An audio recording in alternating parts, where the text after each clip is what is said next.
Assalamualaikum warahmatullahi wabarakatuh. Nama saya Nurhafni Rahmaini dari kelas 12 IP 1 ingin mempresentasikan tentang saling menasihati. Pengertian saling menasihati menurut ajaran Islam yaitu saling mengingatkan satu sama lain dalam kebenaran juga kesabaran. Yang kedua, saling menasihati dengan santun yaitu mengajak orang lain untuk mengerjakan perbuatan yang dapat melibatkan dirinya kepada Allah SWT dan mengajaknya untuk tidak melakukan perbuatan yang malah dapat menjauhkan diri darinya dengan penuh kesabaran dan sopan santun. Contoh menasihati orang tua terhadap anaknya. Anakku, jagalah auratmu, jangan kau biarkan auratmu terbuka. Guru terhadap siswa, jangan menyerah, kalian bisa mengerjakan soal seperti ini. Ulama terhadap masyarakat, janganlah kamu berduka cita, sebenarnya Allah selalu bersama kita. Dalil tentang saling menasihati. Bismillahirrahmanirrahim. Wa dzakkaru fa inna dzikra tanfa'ul mu'minin. Artinya, dan tetaplah memberi peringatan, karena sesungguhnya peringatan itu bermanfaat bagi orang-orang yang beriman. Quran Surat Az-Zariyat ayat 55. Isi kandungannya yaitu merupakan kewajiban setiap muslim sesuai dengan kemampuan dan kesanggupannya untuk bersungguh-sungguh memberikan nasihat dan peringatan sampai gugur kewajibannya dan dapat memberikan petunjuk kepada orang lain. Hikmah dan manfaat saling menasihati. Yang pertama, menjadi pengingat bagi seorang untuk melakukan muhasabah atau introspeksi. Yang kedua, menjauhkan seseorang dari perilaku tercela. Yang ketiga, menjadi pengingat dalam kebaikan. Yang keempat, terciptanya hubungan silaturahmi. Yang kelima, munculnya tradisi saling menjaga dalam kebenaran. Saling menasehati para sahabat Rasulullah SAW. Nasihat Rasulullah SAW kepada para sahabat. Agama adalah nasihat.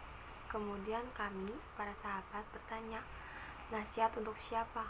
Rasulullah SAW menjawab, untuk Allah, untuk kitab-kitabnya, untuk rasul-rasulnya, untuk pemimpin kaum muslim secara umum. Materi presentasi yang kedua yaitu tentang surat Al-Luqman ayat 13 dan 14. Quran surat Al-Luqman ayat 13 yaitu wa idza qala Luqmanu li banihi wa huwa ya'idhuhu ya bunayya la tusyrika billah inna syirka la dzulmun adzim. Yang artinya, dan ingatlah ketika Luqman berkata kepada anaknya di waktu ia memberi pelajaran kepada anaknya, hai anakku, janganlah kamu mempersekutu Allah, sesungguhnya mempersekutu Allah adalah benar-benar kezaliman yang besar. Quran surat Al-Luqman ayat 14. Bismillahirrahmanirrahim. Wa wasaynal insana biwalidayhi hamalathu ummuhu wahnan ala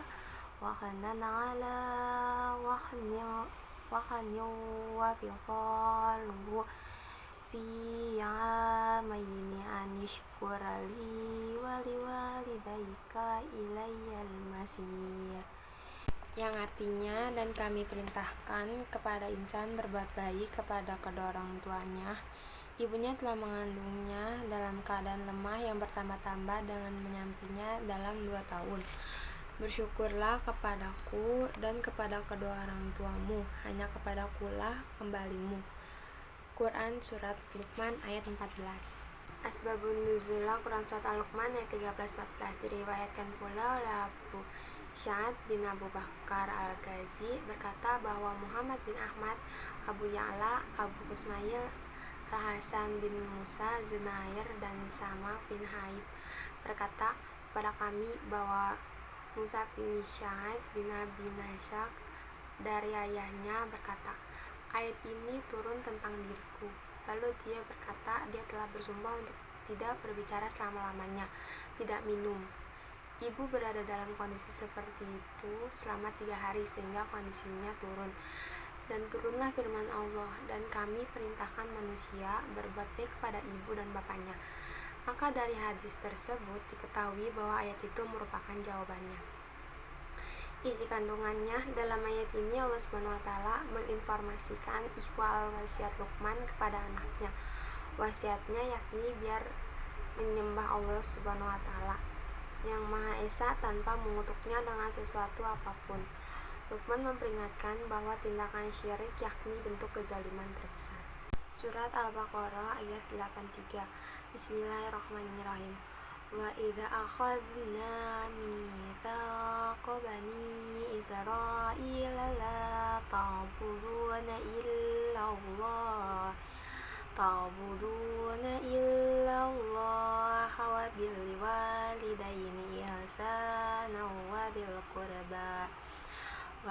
qurba wal yatama wal masakini wa qulu linnasi husna wa aqimus sholata wa atuz zakah summa tawallaitum illa qalilam minkum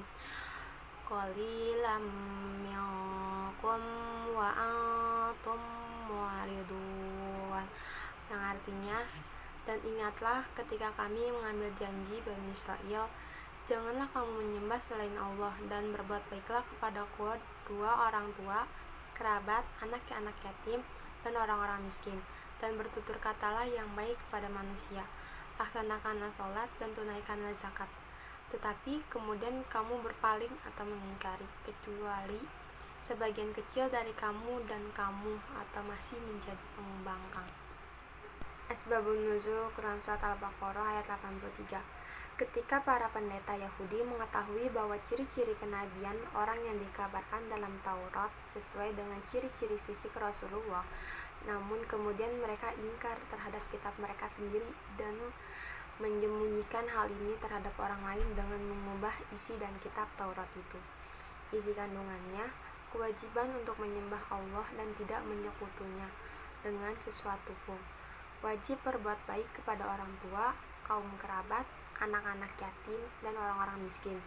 Wajib mengucapkan kata-kata baik kepada orang lain dan terlebih pula orang tua.